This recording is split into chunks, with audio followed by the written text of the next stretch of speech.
Assassin's Creed Unity takes place during a Black Lives Matter protest, and I love it. I love it so much to the point where I actually hit max assassin rank on this game 2 times. So you know I mean business. And you know how as humans we all have like 1 or 2 things like we're like most proud of. For some it might be like winning a medal or getting good grades at school. But me personally, the thing that I am most proud of, I have never hated Assassin's Creed Unity. Since day 1 of release, I absolutely loved this game. Now granted, I was like a horny little 12-year-old when I was playing this game, or like when this game came out, so I didn't recognize all of its flaws. But Assassin's Creed Unity over the last decade is so infamous and so interesting to look at, because the first 5 years after Unity's launch, this game was seen as an insult to anyone who bought the game. People wanted the Ubisoft headquarters to change their name to ISIS after they dropped this war crime of a video game. And then at the time like when Assassin's Creed Odyssey came out, people were like, yeah, you know what? Perhaps I treated you too harshly. And people like me who always loved Unity, we sat in our hot tubs with 3 naked models in our arms, and we said, yeah, we told you so. And it felt so good. However, is Assassin's Creed Unity a perfect game? Nah, not at all, no. Ubisoft literally had to release DLC for this game for free because of how not perfect Unity was. And that's something to remember for later on in the video. But either way, 10 years later, let's start up Assassin's Creed Unity. Make sure to like and subscribe. Can't I go with you, Father? Courage, my boy. You wait just here. I will return when this hand reaches the top. That's forever. Not as long as all that. And when I get back, we'll see the fireworks. And Arno, no exploring, hmm? Yes, Father.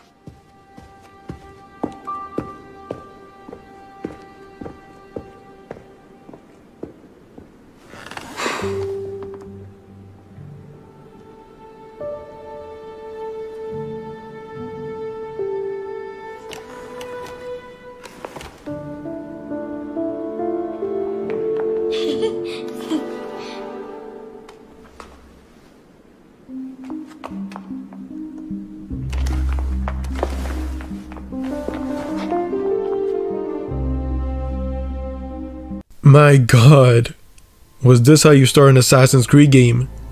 You steal an apple, and you talk to your crush, but during this very moment, as you were trying to defeat your fear of talking to women, Shay Patrick Cormac was ending your father's life in the other room.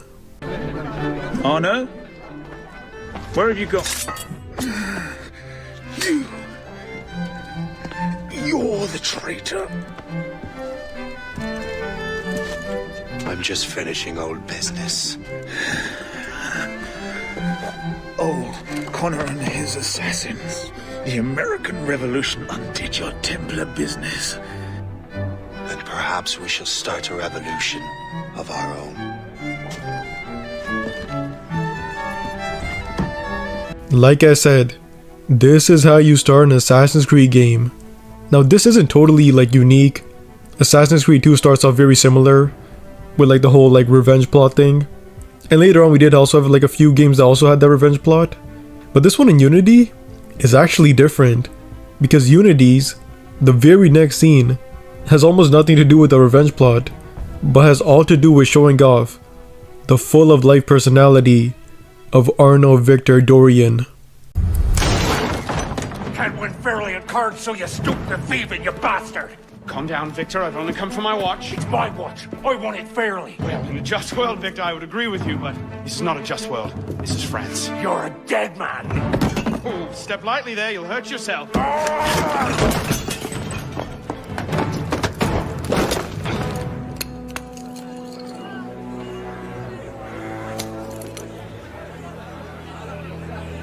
I just had a nice chat with your brother.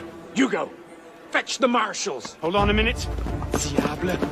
I've got it, Victor. And the death of Arno's dad is dissolved in the symbolism of the scene.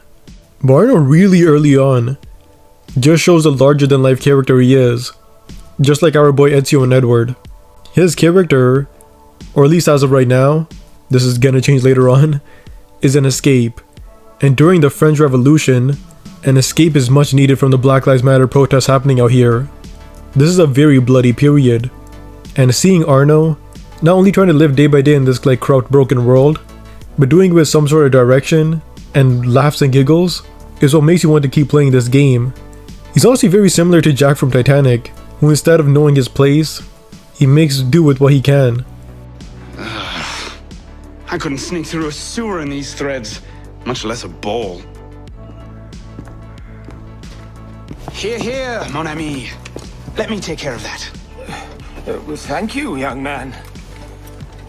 Arno then sneaks into Elisa's party, the little girl we met earlier on. And Arno doesn't know this, but this party is basically an Illuminati meeting. The Templars you later fight are in this party. And little things like this make this tutorial the most replayable tutorial in the entire Assassin's Creed franchise. And not just that, Unity's tutorial by far is my favorite introduction to any game ever. Yes, you heard that right. Your ears do not deceive you. I understand if you think I have a mental disability for saying something like that, and even though you are probably right, that's not the reason. I was so engaged in this tutorial, and many others were as well. Arno's romance with Elise starts warm, believable, and compelling. To tell you the truth, I'm a sucker for good romance. She's the high society girl, you're the poor farmhand. She's all mysterious, but your intentions are up front. She's weighed down by social expectation, you're weighed down by being a pleb. It's classic. There are two kinds of people in this world. People who like Titanic, and liars. And eventually he spots his beloved Elise. And my god, do you not feel the atmosphere right now? Oh my god. If there's a girl in the world who was unlucky enough to be my girlfriend, I would want our 1000 day to be somewhere like this. Like, it's just so majestic. Because there's no way I'll be able to afford this for the first many years of dating. But still, it's the thought that counts. Like and subscribe so I get more money. But Arno finally catches up to Elise, and my god, the dialogue, the music, the characters, oh my god, man, everything sends chills down my spine. Thank you Ubisoft for this beautiful, majestic ass scene. You seem to have caused quite a commotion. Well, what can I say? You were always a bad influence. Oh, you were a worse one.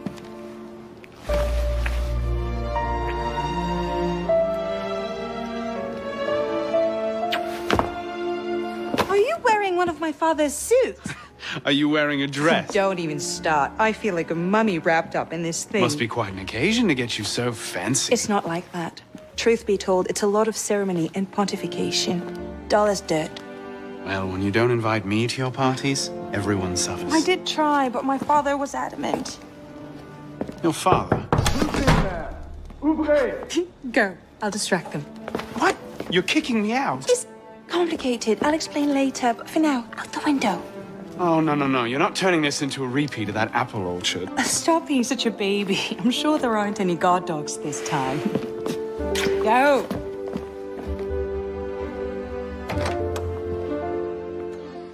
She is too important for Arno.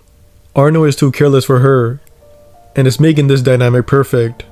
Elise overall only had like 2 minutes of screen time. And she slayed in every second. Like I said, I was only like 12 years old when I first played this game. So the amount of times I went on Google and searched up Rule 34 Elise de la Serre, you would think is my last day on this earth. But here we are 10 years later, and Arno is about to get hit with some really unlucky circumstances. Circumstances that would drive him for the rest of the game. You all right, monsieur? Too much of the king's champagne? Monsieur? Monsieur de la Serre! Monsieur de la Serre! Sylvain, come away! Guards! Help! Murder!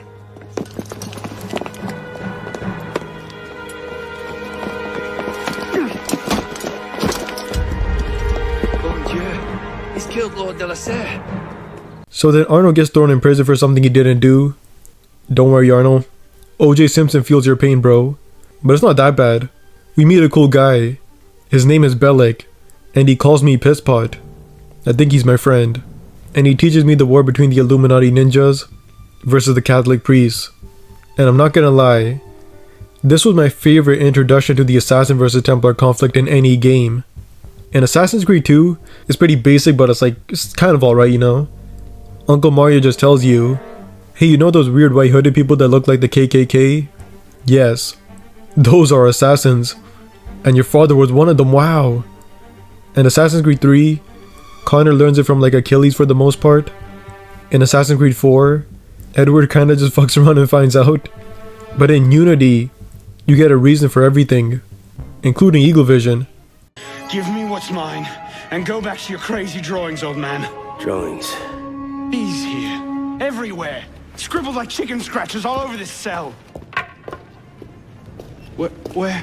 Come here, you little piss pot. Get your hands off me! Look at the wall! What are you doing? Concentrate. Concentrate.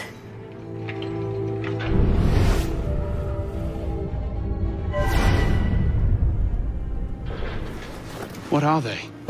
Messages from the past. I had myself thrown into half the prisons in Paris in search of these. What's your name, boy? Arno. Arno Victor Dorian. Dorian. Of course. Pierre Bellic. I knew your father. Bully for you. He died at Versailles. In what? 76? 77? December, as I recall, no witnesses. How did you... Your father was an assassin, Arno. He gave his life, fighting for the liberty of all mankind. You stick with me, you might just live long enough to join the Brotherhood.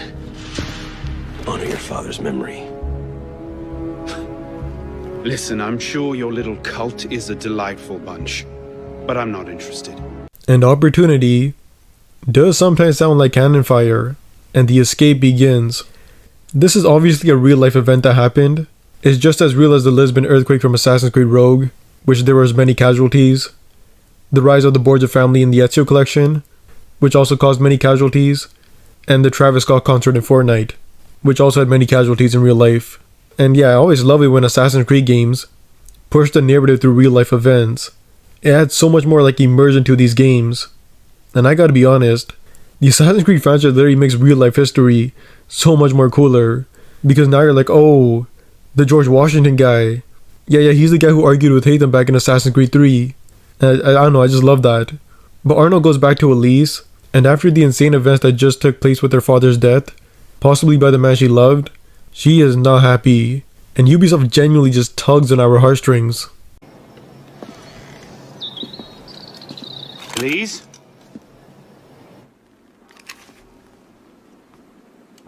That's some welcome. One can't be too careful. Not after what happened. Elise, Haven't you done enough to repay my father's kindness? Elise, please. You can't believe I killed Monsieur de la Serre. Your father, he wasn't the man you thought he was. Neither of our fathers were. I know exactly who my father was, Arno. And I know who yours was. I suppose it was inevitable. You an assassin, me a Templar. You? Does that shock you? My father always meant for me to follow in his footsteps. Now all I can do is avenge him. I swear to you, I had nothing to do with his death. But you did. No. No! By my life, I swear I didn't. I'm not even gonna lie, man. This is kind of weird if you think about it. Elise is kind of like your sister. And I'm not sure if Arno, just like the rest of us, watched a lot of stepsister videos on the hub on his lonely nights. But it's still like kind of weird, but I'll get to that like later on in the video. But her father basically adopted you. So there's gotta be like some type of incest. But it's definitely not the worst type of incest we've seen in Assassin's Creed games. But after this, Arno is depressed and heartbroken and angry. He's like, whatever. I don't need her. I don't need that bitch. I'm a Sigma male. Women are cheaters anyways.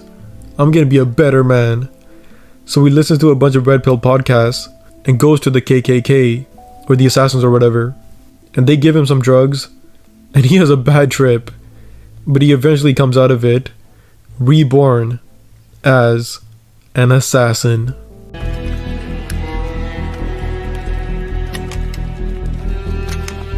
Arno Dorian is dead. He has been culled from this world, his sins and failures turned to dust. Tonight he is reborn, a novice of the Assassin Brotherhood. The assassins are pretty cool in this game. Not as in-depth as the assassins we get in AC2, where they all show up like the Avengers at the end, and they say they are assassins. But we got the leader Mirabo, who is pretty cool. Nice old dude. We got Bellic, who we already know is amazing. And we got a black guy and a white woman. So we got the whole squad, so no one can call the assassins racist or misogynistic. But Arno is finally an assassin. And very quickly, we get our first black box mission. So let's talk about my favorite thing in this game, the stealth in Assassin's Creed Unity.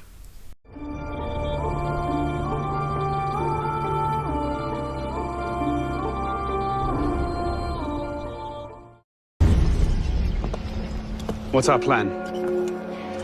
Our plan. You're not an apprentice anymore, boy. So study your surroundings. Devise your own plan. I'm not here to hold your hand.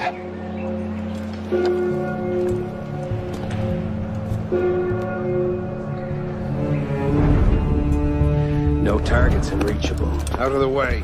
Move. Where the hell was Duchesneau? Oh. If you can't find a weakness to exploit, make one. You secured the cathedral? Oui, monsieur. Good. Tell Sivert I'll meet him inside. Opportunities everywhere. It's on you to take it. You! Get back here with my keys! Thieves! And if all other plans fail, why not sacrifice yourself for the cause, your life for his? Before Altair, that was the Levantine approach. You mean a dagger in broad daylight as I'm cut down where I stand? Sends a powerful message. I'll do it my way. Whatever you think best. Assassin. The stealth in Assassin's Creed Unity is peak. I'm talking Toronto Raptors in 2019. Yeah, that's how peak I'm talking. It's just every Assassin's Creed fan's wet dream. Now, is it perfect? Absolutely fucking not. Sometimes you get detected through walls. Sometimes you get detected through smoke bombs. Sometimes you get detected when the distance between you and the guard is like 49 countries long. The hiding in corners is also by far the worst part of stealth, because the walls are very sticky and the controls on your controllers don't even help you sometimes. But yeah, this does have mainly to do with like the bugs overall in this game. The bugs in this game are not solely just towards stealth, but overall they were just everywhere in this game.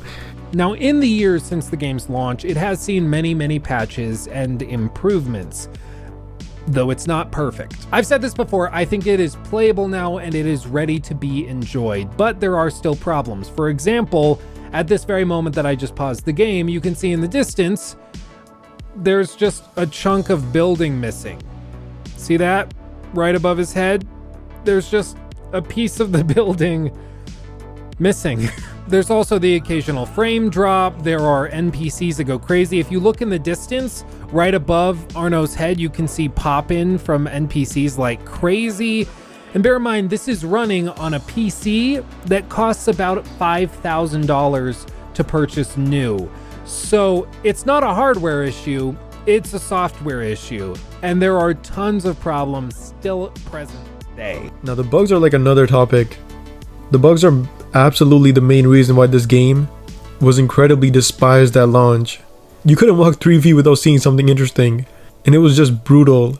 But when it came to stealth, is where it hindered it a lot for like the casual player, because it's just so frustrating not having Arno lock into like a position, and because of that the enemies spot him. Bro, the stealth in this game is just so fantastic. It's the main reason why I have 2 accounts on this game that hit max assassin legend status. Like I'm telling you, it is the best stealth in Assassin's Creed history, especially with the super satisfying sound effects.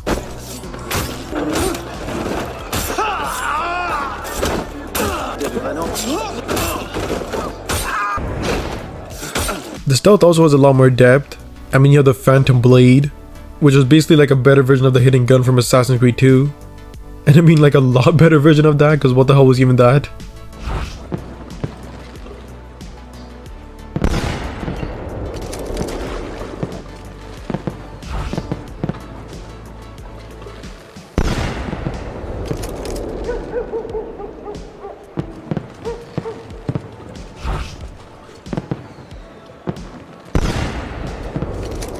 You're not gonna be able to shoot up a school with that. You're too slow. All I have to do is just dodge once and I'll jump your ass. But the Phantom Blade is also not like totally school shooter worthy, or at least I wouldn't recommend it. But stealth wise, it will definitely take down some kids without the teacher knowing. It's basically kind of like a crossbow, because it does game end you, and it doesn't just put like an enemy to sleep, like those sleep darts did in Assassin's Creed 4. Not to mention, you also have the Berserk darts. These things are wild. They make an enemy have visions of their wife cheating on them with their best friend, and it sends them to complete Hulk rage. These guards go absolutely crazy, like a gym bro who's having roid rage. That's how powerful this dart is. And not just that, but there's also some depth to them, because you can use the Berserk dart as a way to stop the enemy in their tracks, and then run up and assassinate them, because it takes time for the enemy to actually get into like the Berserk mindset or whatever. But overall, I absolutely love these darts, man. They make guards feel like they can just take over the world. Yo, what you doing, man? What you doing, man? What up? The black box missions are my favorite type of missions in Assassin's Creed. But in Unity, however, it's somewhat controversial, because Ubisoft screwed up big time. Okay, so you see, Ubisoft wanted the player to have ultimate freedom. So if you wanted to run and gun the entire mission, you can.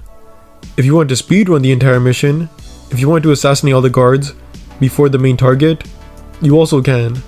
And if you want to do the assassinations opportunities, you can do that too.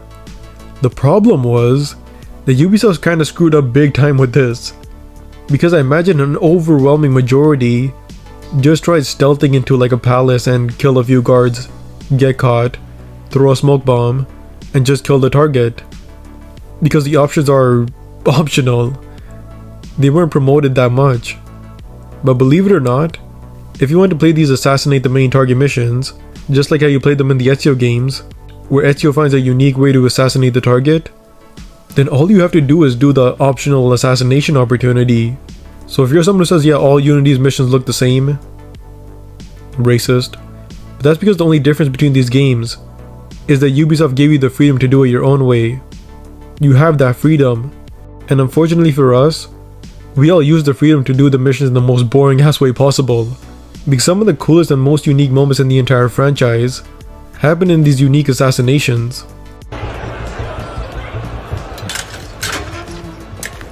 What's this then?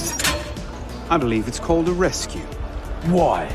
Because being a thick-headed man-mountain while doing little enough for your long-term prospects is not actually a capital offense. Huh? Just stay back and let me go first. Next! Let's go.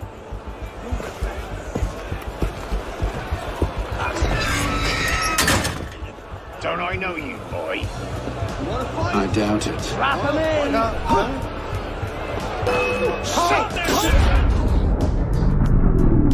in! They were the best. But it's funny, my favorite black box mission isn't even from this game. It's probably the one in Assassin's Creed Syndicate. I love that AV one. Imagine if Syndicate had the smoothness of Unity. That mission would be everyone's favorite. But overall, the stealth is still the best in the series in my opinion. And it still hasn't been topped. No game in the last 8 years even comes close. The stealth in this game absolutely made me just ignore the combat. Even though the combat wasn't like that bad. And I think this is probably a good time to talk about it.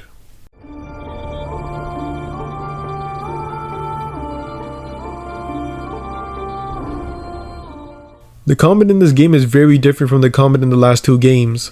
It's honestly kind of like hard to explain, because you're not really sure when it's actually gonna work.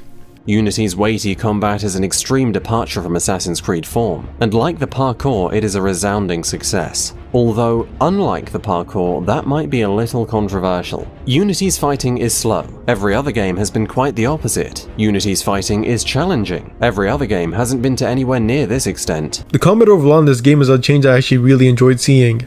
Because in Unity, the combat is very easy and splashy, which I had no problem with at all. Once you learn the timing and like the enemy types, it's really the easiest thing in the world in those earlier games. But Unity wanted to make boys into men. Big sweaty men. And they did this by making the combat more like realistic almost. You can't just counter kill each enemy. Sometimes enemies turn into John Wilkes Booth and try shooting you with a gun, and you can dodge it. Or at least sometimes, at least, when the game decides to work. And some enemies you do have to like work around when killing them in combat. But I gotta say, man, was this just low-key super easy when you got powerful gear. When you got a high level Valyrian steel sword, it just feels like you're bullying these guards at a playground. But remember I said that the game was sort of pay to win? Well, to demonstrate this point, I wanted to show you guys pretty clearly what this is like. And so, I bought, for like $2, I think it was, this sword I have on my side, which is extremely powerful. Allow me to demonstrate what should be a pretty comprehensive... Oh god, did you see that? That wasn't scripted, that was real. What should be a pretty tough combat encounter actually ends up being extremely easy with this weapon. Like, a little stupid easy. Look how quickly I took him out. That's just not even okay. So I guess true to their word, it is factual that paying allows you to skip a lot of things and save time. So what should have been like a 5 to 10 minute escapade and careful consideration of tactics and angles, I just forced my way through with a weapon that is extremely overpowered. So that definitely messes up the difficulty aspect with Unity. I do wish Unity's combat was more cinematic and just more splashy, and less me having to move the camera so I can see what the hell is going on. And the combat overall doesn't feel as satisfying as the earlier games. Like, personally, my favorite combat from the Assassin's Creed franchise is easily Assassin's Creed 3. And yeah, you tell me which combat looks more satisfying.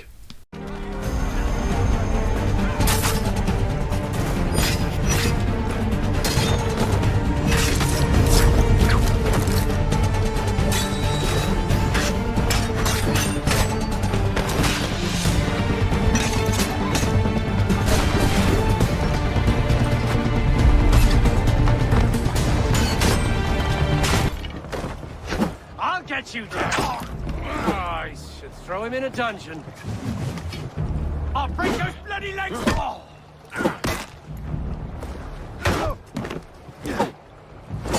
Go for his legs. Throw him.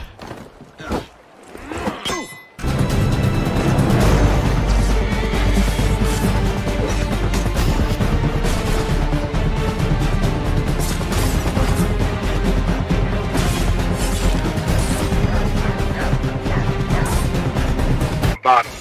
But I want to talk to the tops real quick, and I want all of us to remember that a booty hole is not a vagina.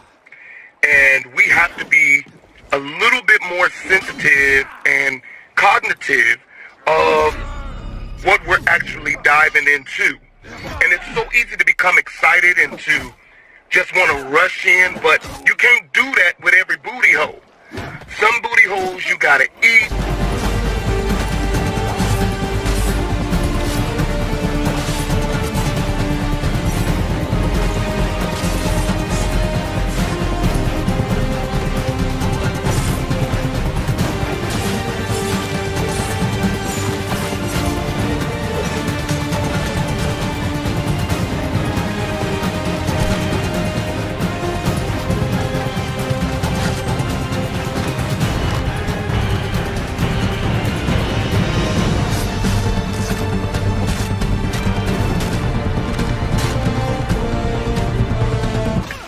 Some booty holes you gotta finger, some booty holes you gotta prepare. You just cannot rush in, especially if you got a big dick.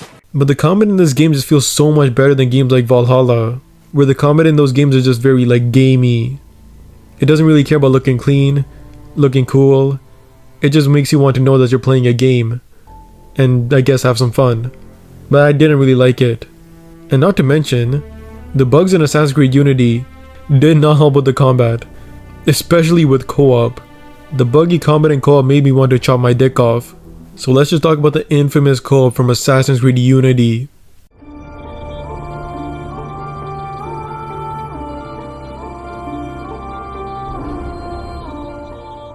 Assassin's Creed has seen some multiplayer before, but it's nothing like Unity's. I played so much combat in Unity when this game first came out, you would think I was addicted. Not just because I was possibly addicted to co-op, but I was also addicted to Rule 34 Elise like I said earlier. But that's a topic for another video on other adult platforms. But the co-op in Assassin's Creed Unity is a very cool idea. It's basically Destiny Strikes, where you and 3 of your boys or 3 randoms go into a mission and just absolutely go ham. It's really simple. You and your boys go into like a restricted area or like a prison or something. You find Jeffrey Epstein, you bring him to safety before the government kills him, and you succeed and get rewards. Or you do a giant heist, where if you're stealthy the whole time, you get a crap ton of money. I literally made tens of millions of dollars off heists, not just in real life but also in this game. So the question is, what could go wrong? Well, I mean, literally everything. You okay up there? No, you are not. Wait, what? How did I die? The fuck? No! I may have just landed you're outside on the fort. other side of the palace. I may have just landed outside the fort. I've got about 10 seconds left. It won't let me revive you. What the fuck? I'm dead. There's too many of them! I can resist! Yep, now you know why I died. You're standing there for me. I seriously am stuck in the weirdest bug ever. Yeah, Ubisoft barely made the single player playable. Now you add 3 more people on top of that? That's just not gonna be good, son. No sir, it ain't. And it's just so sad, because I absolutely love the co-op. Because I was only 12 years old, and I could care less about the bugs. As long as I got to live the assassin fantasy with my boys, I did not care. But Ubisoft were like, you know what, man? We're gonna be honest. We know we suck. We're done trying with the Assassin's Creed co-op. So Syndicate didn't have co-op, neither did Origins, Odyssey, Valhalla, and Mirage and whatever else. Man, this was sad to see. To this day, I still do solo dolo these co-op missions, because they're still pretty cool for what they are. I mean, Ubisoft did do a great job with like the storytelling of them as well. Paris, 1792. The city is starving. Red, please, get back! Get back! Food was coming into Paris and then somehow disappearing on its way to the market. Let's go! Templars. Fortunately, someone decided to follow the food chain. Theroin de Mericourt, taking matters into her own hands. Let's tell the royals that our families must eat too. The demonstrations started out peaceful, but became violent as people got desperate. Let's kill these bastards! Paris turned on itself. Citizens rioted, accusing merchants of hoarding food. All I had to do was guide them. The riots kept the people angry, and the city unstable. Exactly what the Templars wanted. Find Mericourt and secure the food supply. The heist mission is the one I played the most, and I have no idea what Ubisoft was thinking with this one, man. Like, why did Ubisoft think it was even possible to 100% complete this mission fully stealthy with 4 assassins? Like, god damn it, man. You basically start off this mission with your friends, and then afterwards you're no longer friends, because it's impossible to do these missions completely stealthy, or at least not on the first like million tries. But still, if you're someone who never got to experience co-op Assassin's Creed with your boys, or girls if you're actually brave enough to talk to those creatures, I still would easily recommend it. They still do have some like amazing parts, like the story and the mission design and even the villains. And that's something that I gotta talk about too. The villains in Assassin's Creed Unity, because I have so fucking much to say about them.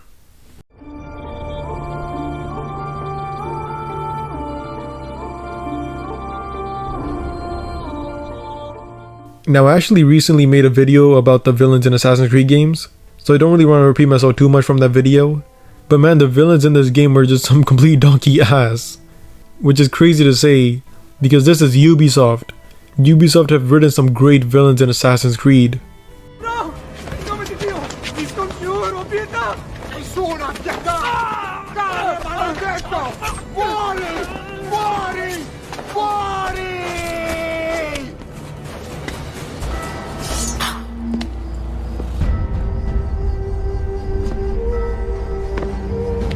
Don't think I have any intention of caressing your cheek and saying I was wrong.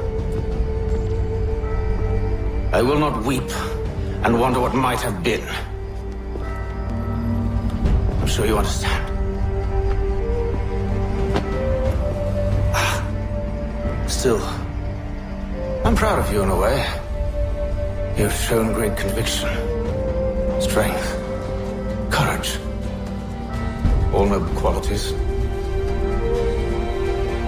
I should have killed you long ago. The entire game is just a hit list, which isn't bad. Assassin's Creed 2 was kind of the exact same, but where's the pizzazz? Like, Francesco in Assassin's Creed 2 was an evil dude. This guy would haunt me in my dreams when I was like 8 years old. It's like, you get this evil terrorist looking motherfucker out of here. And Charles Lee literally picked up little Connor, basically called him a sand monkey, and then he haunts him for the entire game. Like, what the hell happened in Unity? I mean, I'll prove it to you. Let's look at the midway point of Assassin's Creed 3 where you meet the big boy Charles Lee again. What have we here? I thought we'd finished off your kind. You would like that, wouldn't you? To rid the world of all who do not share your views. Guilty as charged. Your meddling in the revolution has caused us no small measure of grief. It cannot continue. Our work is too important. But what would you know beyond all the lies Achilles feeds you and the tales you tell yourself? I know that the people wish to be free, and that men like Washington fight to make it so. Please, the man is weak. He stumbles and stammers through each engagement, making it all up as he goes along. His pedigree is pathetic, his military record even more so. I could go on and on, but we'd be here for days, so manifold are his faults, so deficient are his merits. He must be dealt with. You as well. I will abide no more flies in the ointment.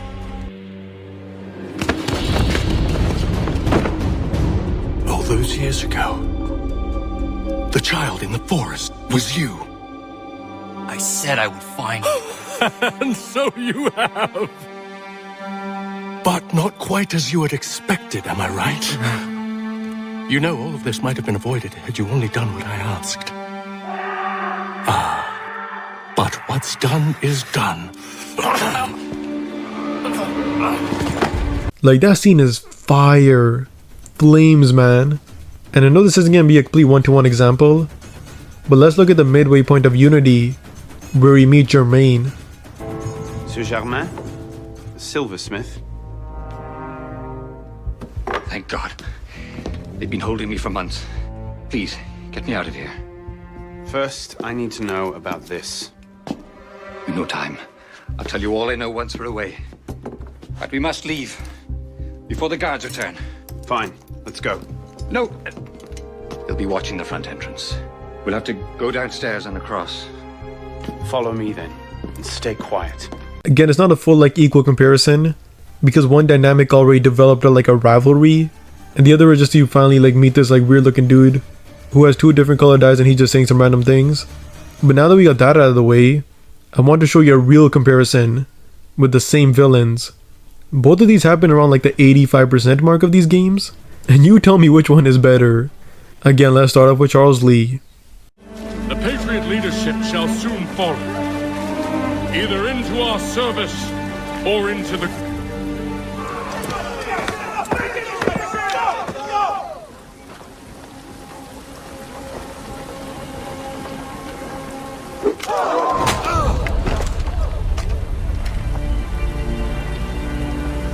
He sent me away that day at Fort George. He feared for my safety. I should have stayed. He said there was no danger. He was wrong. I will kill you, Connor. This I swear. Not here, though. Not today. No. First I'll destroy all you hold dear. I'll burn that homestead of yours to the ground and roast the severed heads of your precious founding fathers in its flames. And when I've finished with them, all the rest will burn as well. Your merry band of assassins, the human refuse that lives on your land, your village and its people, all of it, gone. You can try, Charles. But as with all your schemes, this too will end in failure. Get him on his feet.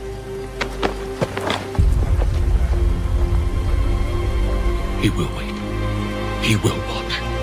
And then, when he's seen all his life's work brought to ruin, only then will I allow him to die. Take him away.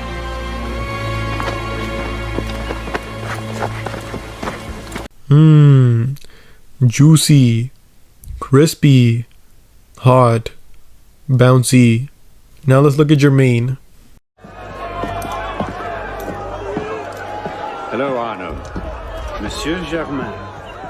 It's fitting you are here to witness the rebirth of the Templar Order. After all, you were there for its conception. Monsieur de la Serre. I tried to make him see. But the Order had become corrupt, clutching at power and privilege for their own sake. But you could set it right. Is that it? All by killing the man in charge? De la Serre's death was only the first stage. This is the culmination.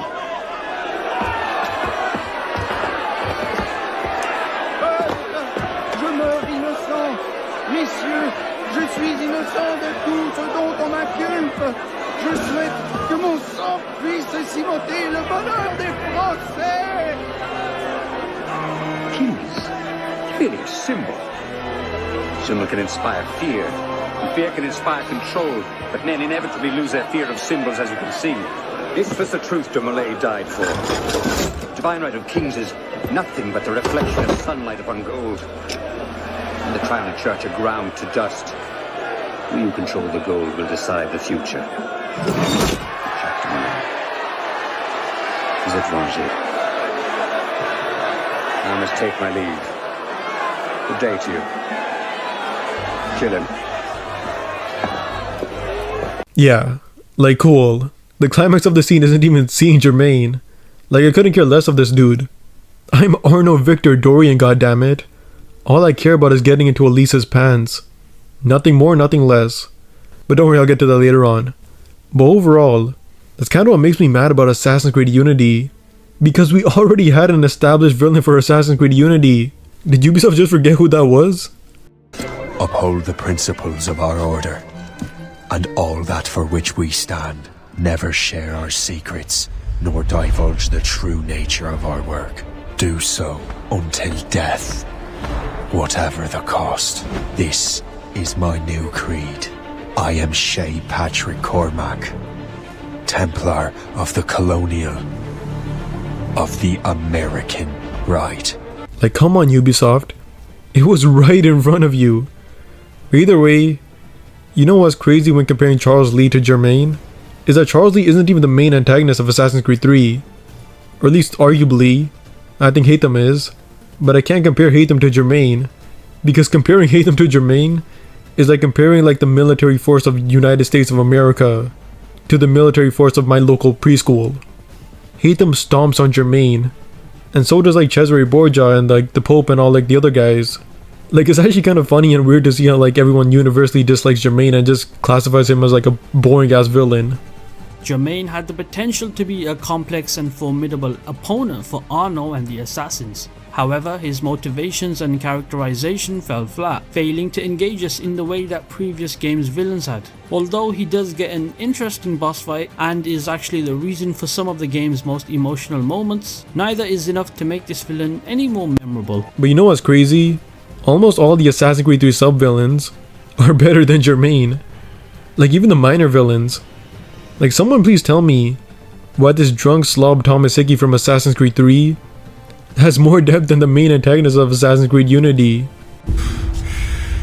Damn it. I thought I'd at least live to see another day. Shame. I want answers. Why did Johnson try and buy my people's land? Why was Pitcairn targeting Adams and Hancock? What purpose would Washington's murder have served? Why does your order support the British? How should I know?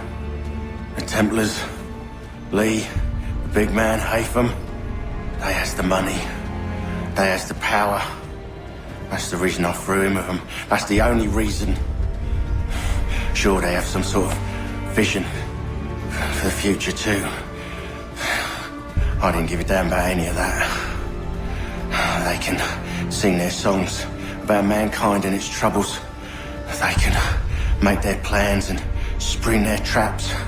Don't bother me none. They paid me, so I said yes. Didn't bother to ask who, or how, or why. Didn't care. You chose to side with men who would rob us of our humanity simply because it was more profitable? What else is there? I'm not some blind fool to give up all I've got on principle. What is principle anyway? Can you bring it to the bank? Don't look at me like that. We're different, you and I. You're just some blind fool who's always chasing butterflies. Whereas I'm the type of guy who likes to have a beer in one hand and a tea in the other. Thing is, boy, I can have what I seek. Had it even. Your hands will always be empty.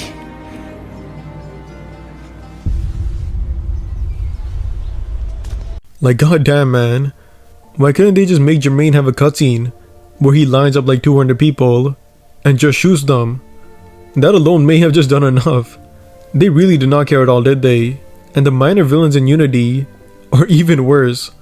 Besides Latouche, he's low-key a fun dude to mess around with. But all the others just suck. I don't even know their names. And the thing I dislike the most is that in Unity, we don't get the final dialogue with these enemies. In all the other games, when you end their life, you usually get like a dope-ass monologue or something. Or at least something that's like, yeah, thank you. Your death actually means something. It's something that was very needed. And it sometimes feels very needed. I'll make sure you're dead. That's quick.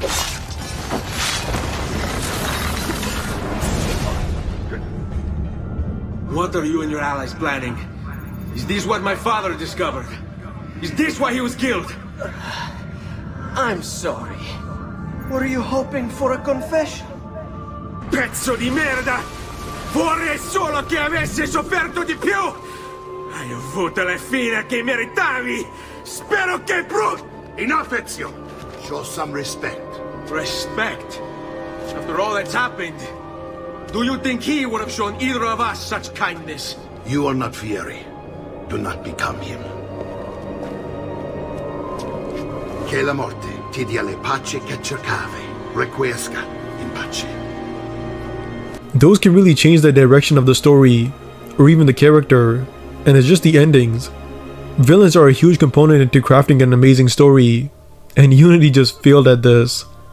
So let's talk about the rest of the story, because goddamn we need some brightness during these tough times. So let's see if Unity's story brings it.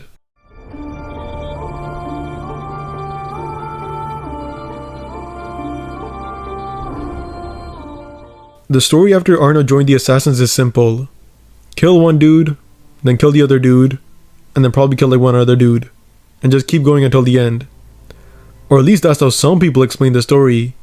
But I disagree. There's some pretty cool stuff in here. I mean, yeah, the first 50% is just that. It's nothing special. And Arno especially isn't anything special. He loses all of his charm and all of his charisma the moment he joins the Assassin Brotherhood. But when he meets Elise, the story does kind of pick up. The leader of the Assassins is poisoned, and Arno and Elise are the prime suspects. Or at least Elise is. And it makes sense. Like, Arno, come on man. You can't just bring like a Templar to the Assassin Chambers, no matter how hot she is. Is that bloody Templar. What's he doing? Really? They're a touch paranoid when it comes to security. 2 right turns, 73 steps, then down a flight of stairs, a left and another right. Did I get all that?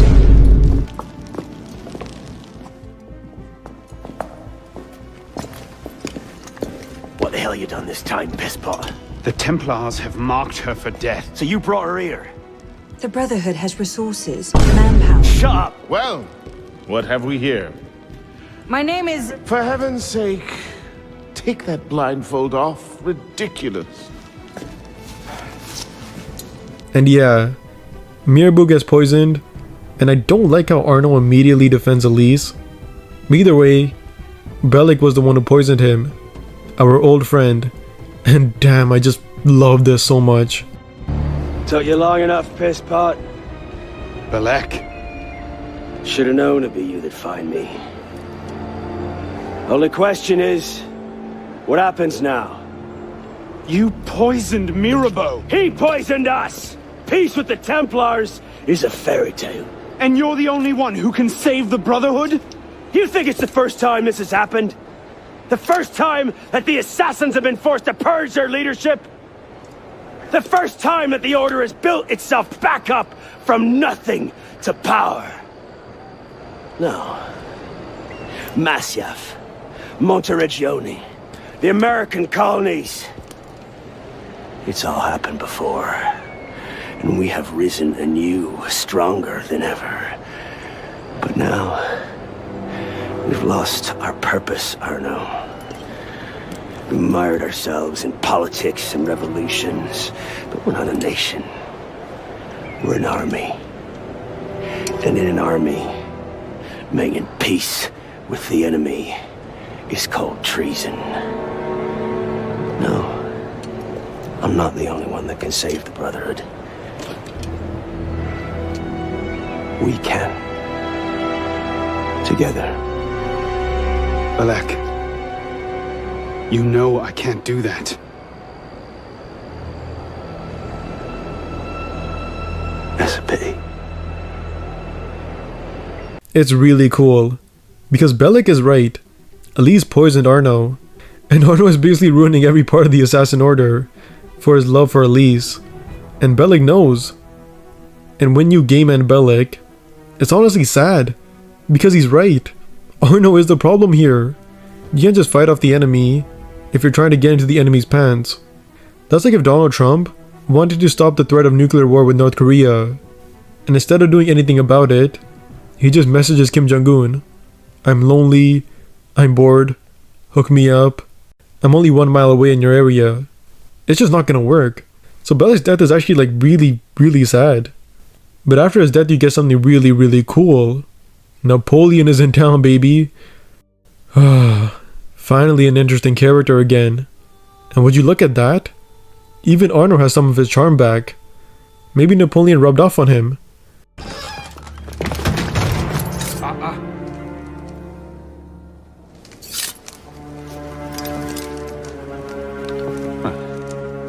You certainly don't look like a blood-crazed revolutionary.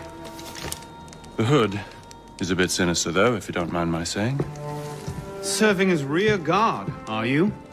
Convenient how that puts several locked doors between you and the fighting. Oh, I'm not here at all. Not officially, anyway. But how often does one find the opportunity to poke about in a king's private study? Looking for anything in particular? State secrets, private correspondences, personal treasures, that sort of thing. I do hope we're not eyeing the same prize. Name it. Certain letters written to the king, ripe for misunderstanding, should the wrong men find them. I see. Well, then perhaps we can help each other. Arno and Elise do some missions together, and man, I am a sucker for romance, and I love this mission. The atmosphere, the city tearing itself apart, the intensity. God damn, I love love so much.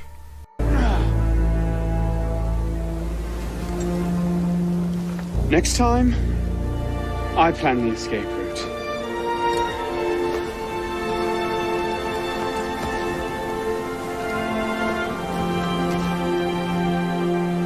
It's beautiful.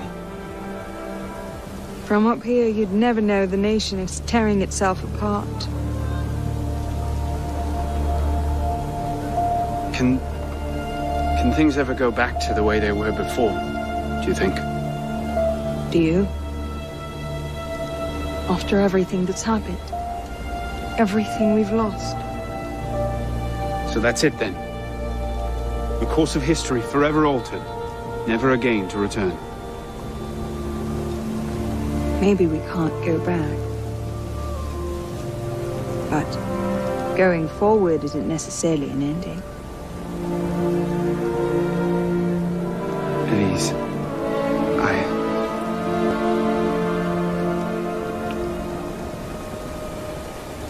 You cheated. You took too long. I love you.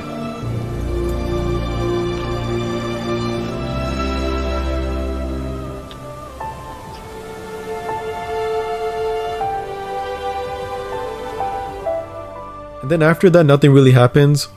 Arno gets kicked out of the Assassin Brotherhood because he said trans women aren't real women, and he goes into depression. And this sequence was pretty cool and interesting, but when you think Arno is gonna change, nothing happens. The rock bottom sequence is often the part in the hero's journey that a transformation occurs, that our protagonist understands themselves, perhaps atones for their mistakes, but always becomes a better person. Well, what happened? Nothing changed. How do you go to the trouble of plotting space for character development and then forget to do the character development? Who knows? Wake up, samurai, we've got a German to kill. For the rest of the game, Arno just goes back to being a simp. Like, how amazing is Elise's pussy, goddammit? She got Arno on a leash begging for it for the majority of the game. Arno really wants to live out the stepsister fantasy with her. But we do meet Robespierre, which was really cool. He was a real life dude who did some pretty wild things. And then we get to the ending. The ending mission was just not it. Like, all you do is go to the main tower, and Jermaine is there. What the hell was that? And then Arno and Elise find Jermaine in the tunnel. And I actually like this part a lot. This was a climax. And I was climaxing during this part. Was this mission hard? Not really. But was it fun? I would say so. And then we get the final moment. And I'm just gonna shut up and let it play. Oh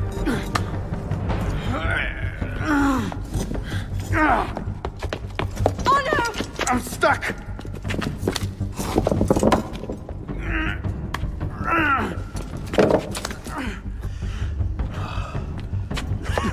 He's getting away. Wait, I'm almost free. I can take him. No, you can't. Not alone. Wait for me!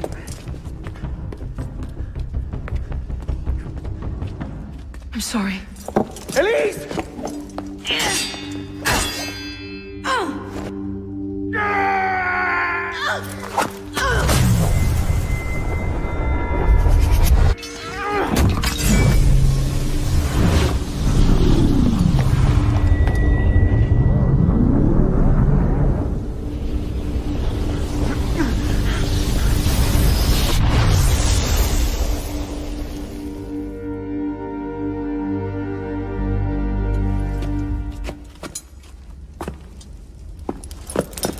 Elise!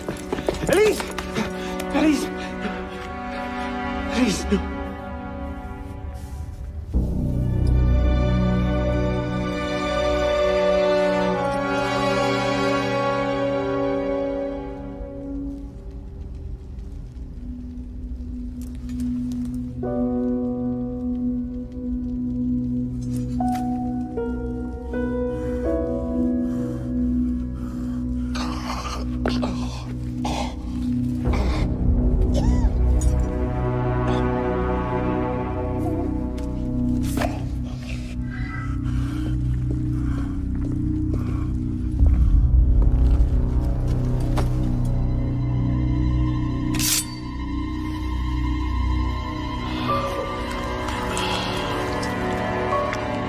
Okay, is this moment bad?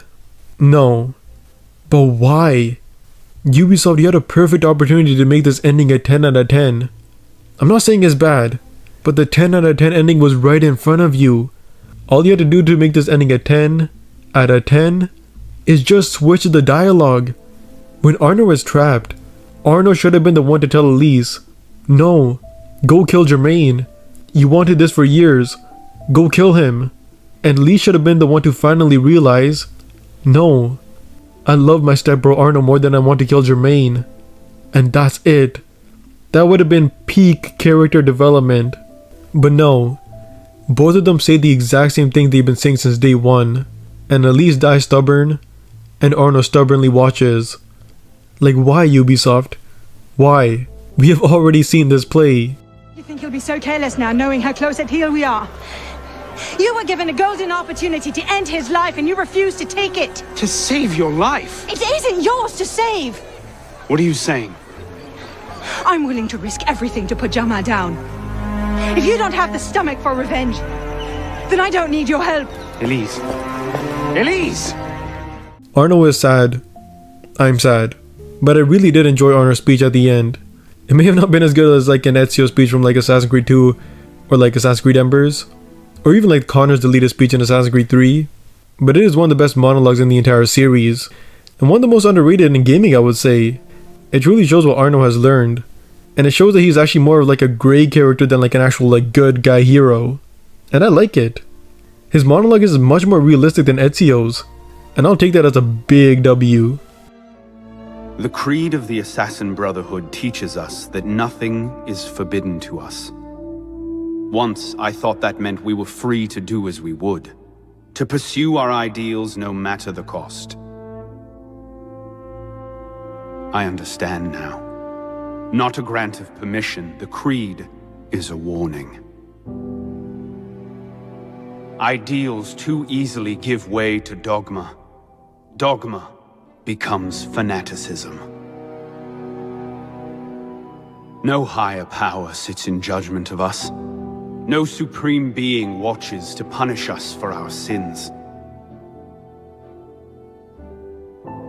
In the end, only we ourselves can guard against our obsessions. Only we can decide whether the road we walk carries too high a toll. We believe ourselves redeemers, avengers, saviors.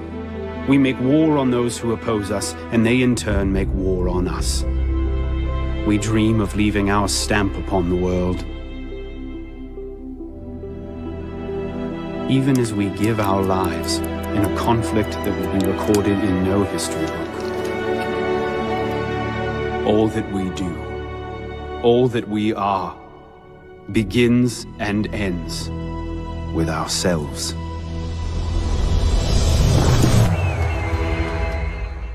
But yeah, Assassin's Creed Unity deserves this redemption arc, and I am so happy to see people giving this game more respect. And like what Whitelight said, it should have been expected. It's not a stretch to think after Syndicate's regressed gameplay and 5 years of Witcher 3 clones, some may long for the formula that was so special to so many people. That formula, that fantasy, this franchise took off for a reason, and everyone loves a redemption story. People like the idea that Unity was wrongly accused, that it didn't deserve its place in the guillotine. Yes, those 6 years let the frustration fade, and now we can see Unity for what it is. In spite of all its flaws, the epitome of the Assassin's Creed fantasy. But yeah, I could have talked about more stuff in this video. Like, the customization in this game is absolutely beautiful. The best in the franchise. The side missions are also like pretty good in this game. The skill tree is something that I really dislike though. Because why do I have to like learn how to like sit on a goddamn bench? I can do this in real life, it's not that hard. And also the modern day story in this game is not like a real modern day story. It's just kind of like a cutscene here and there.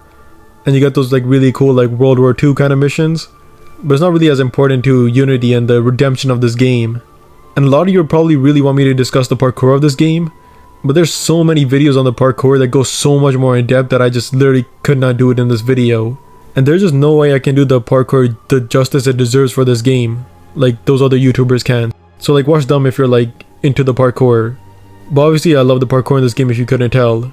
And I really hope Ubisoft looks back at Unity and realize that this game had a redemption arc for a reason. Because Ubisoft does kind of want to like move away from this old school formula. I mean, the past 10 years have definitely shown that. But I doubt we'll ever get a game like Unity again. Because this isn't a just world. This is Ubisoft.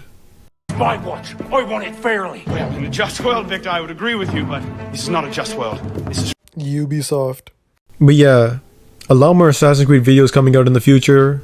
I love this franchise if you couldn't tell. But yeah, happy 10-year anniversary to this game. One of my favorite games of all time. And I'm definitely gonna make more videos on this game in the future. But anyways, that's it for this video. I know it was a long one, so I hope some of you enjoyed. But yeah, like, subscribe, and peace.